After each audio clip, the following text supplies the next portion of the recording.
Olá pessoal, nós temos aqui exercício 1, né? A figura representa as linhas de indução do campo magnético criado por um ímã em forma de barra. Identifique os polos norte e o sul do ímã. Se a gente relembrar a nossa aula teórica, nós vamos verificar que as linhas saem do polo norte, não é isso? E entram no polo sul. Okay? Então, eu preciso olhar as linhas de campo e verificar. Elas estão saindo aqui do Polo Norte, entrando no Sul. Então, a ponta aí, a extremidade do A, né? Vou colocar aqui, a extremidade do A aqui é o meu norte e do B é o meu sul, porque as linhas saem, né, do A aqui e entram no B. Né? Se saem do A, saem do Polo Norte. Okay? Na letra B, ele quer que você oriente o vetor campo magnético em relação às linhas de indução, o campo criado pelo ímã. Então, aqui nós temos o nosso ímã, as linhas de campo seguem o fluxo normal, do A para o B, como a gente já viu. E o vetor ele é tangente às linhas de campo e tem em cada ponto o sentido destas, ou seja, o sentido do vetor B em cada ponto é o sentido em que aponta o polo norte da agulha magnética. Então, eu vejo aqui as linhas de campo nesse sentido, obviamente, a seta tem que estar nesse sentido. E eu vou escolher um ponto aqui e traçar como se fosse uma reta tangente aqui nesse ponto, indicando o sentido do vetor campo magnético, que vai se orientando, obviamente, nessa elipse aqui, se a gente pensar, no sentido de A para B, ok? E aqui da mesma forma, saindo para cá, de A, chegando em B, né? E as setinhas dos vetores se orientando aí de acordo com o fluxo, né? Do norte para o sul. Exercício 2. Sobre as linhas de indução magnética de um ímã, assinale a alternativa correta. Vou precisar da correta aqui. As linhas de indução magnética são abertas no norte magnético e fechadas no sul magnético dos ímãs. A gente sabe que não, as linhas são todas fechadas. Fechadas significa que elas saem de um polo, entram no outro e o fluxo interno do ímã continua o mesmo com as linhas. Ela não tem um espaço aberto, né? Ela fecha o ciclo. As linhas de indução magnética são sempre abertas? Não, elas são fechadas, como vimos. As linhas de indução magnética são fechadas, ok? Emergem do norte magnético e adentram o sul magnético do ímã, ok? Provavelmente essa aqui, vamos ver a outra.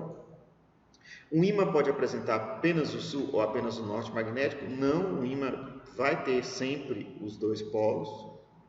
Ao quebrarmos o ímã ao meio, uma de suas metades será de polaridade sul e a outra de polaridade norte. Também não, a gente viu que quando você quebra um ímã ao meio, ele origina outro ímã e assim sucessivamente, até que a gente chegue na estrutura do átomo, na própria estrutura das partículas atômicas, que eu tenho também dois polos, né? Uma parte positiva e negativa ali, como se fosse quase que dois polos, né?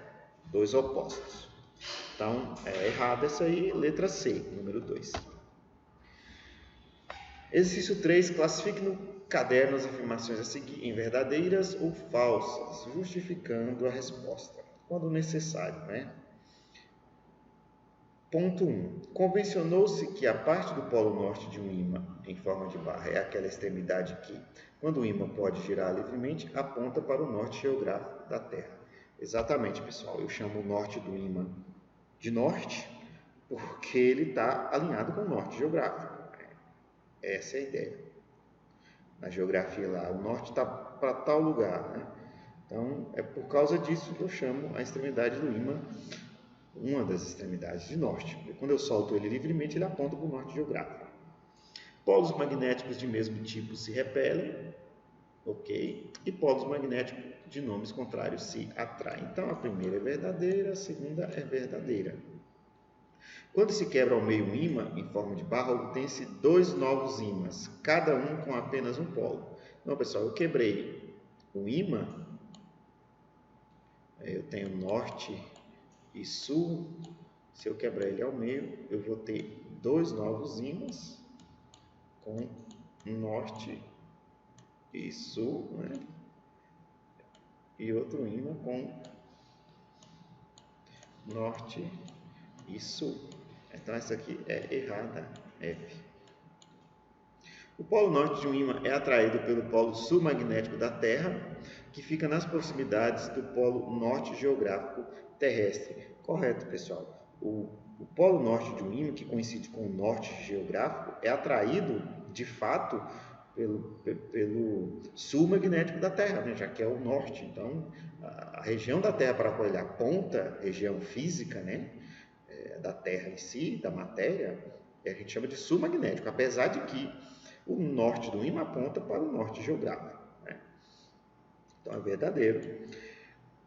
Item 5, a força magnética atua de forma atrativa para os polos de tipos contrários e de forma repulsiva para os de mesmo nome, verdadeiro, pelo princípio da inseparabilidade dos polos magnéticos. Quando quebramos um ímã, geramos novos ímãs, tendo cada um deles os dois polos de tipos contrários. Foi o que a gente exemplificou aqui nesse corte que vocês estão vendo. Exercício 4. Os antigos navegantes usavam a bússola para orientação em alto mar, por causa de sua propriedade de se alinhar de acordo com as linhas do campo magnético, né? A bússola apontando para o norte. Analisando a figura em que estão representadas essas linhas, podemos afirmar que o polo sul do ponteiro da bússola aponta para o polo norte geográfico, porque o norte geográfico corresponde ao sul magnético, né? Ela aponta para o sul geográfico, né? O polo sul da bússola, então está errado. O polo norte do ponteiro da bússola aponta para o polo norte geográfico, correto, porque as linhas do campo magnético não são fechadas. Não tem nada a ver com as linhas serem fechadas ou abertas. Na verdade, elas são fechadas, né? Então já estaria errado de qualquer forma. O polo sul do ponteiro da bússola aponta para o polo sul geográfico, porque o sul geográfico corresponde ao sul magnético? Não, o sul geográfico corresponde ao norte magnético, né? O polo norte do ponteiro da bússola aponta para o sul geográfico? Já está errado, né? O polo norte aponta para o norte geográfico. O polo sul do ponteiro da bússola aponta para o polo sul geográfico? Sim, porque o norte geográfico corresponde ao sul magnético, e exatamente por isso que a bússola aponta para o norte geográfico, porque lá é o sul magnético, o sul terrestre, né? É isso aí, pessoal. Até a próxima.